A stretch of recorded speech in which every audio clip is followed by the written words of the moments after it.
Pas publikimit të rastit në gazetën shqiptare, News 24 dhe Balkan Web, për Julian Çelën, të riun që humbi dy këmbët e tij gjatë një shpërthimi me tritol në kryeqytet, kompania Alp Telekom i ka ofruar atij një vend pune. Drejtori i drejtorisë për marrëdhëniet me publikun në këtë kompani, Alban Tartari, tregon për kamerën e News 24 se si janë interesuar për rastin e Çelës. Neve u njohëm nëpërmjet televizionit News 24 dhe më pas lajmi ka qarkulluar edhe në Balkan Web. Aty ne kërkuam kontaktet nëpërmjet televizionit. Sigurisht brenda të njëjtës ditë ka ndodhur një koincidencë e mirë, le të themi, një rastësi e mirë, se edhe Ministria e Mirëqenies Sociale dhe Rinisë u interesua për këtë rast nëse kishte ndonjë mundësi punësimi në Alp Telekom dhe unë përfitoj nga rasti të falenderoj gjithë ata që u përfshin, pikës pari televizioni News 24 dhe gazetën shqiptare Balkan Web që u përfshin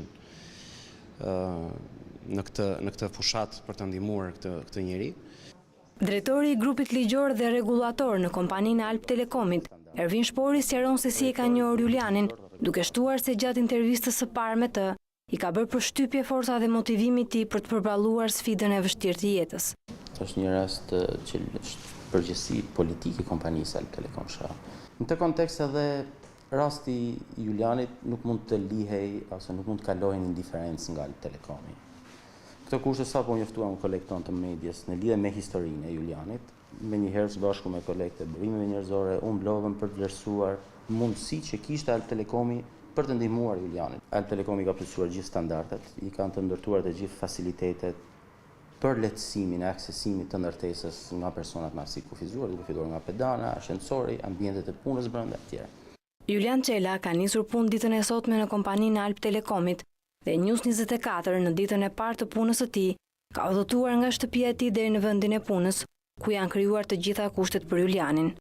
Ai për gjithçka falenderon kompaninë Alp Telekomit, pa harruar News 24, gazetën shqiptare dhe agjencinë e lajmeve Balkan Web. Media juaj që bëni evidente këtë rast, po dhe kompanisë Eagle Mobile, Alp Telekom që më ofroi këtë mundësi që unë të punoja prapë dhe të punoja në të njëjtin profesion që unë kam punu.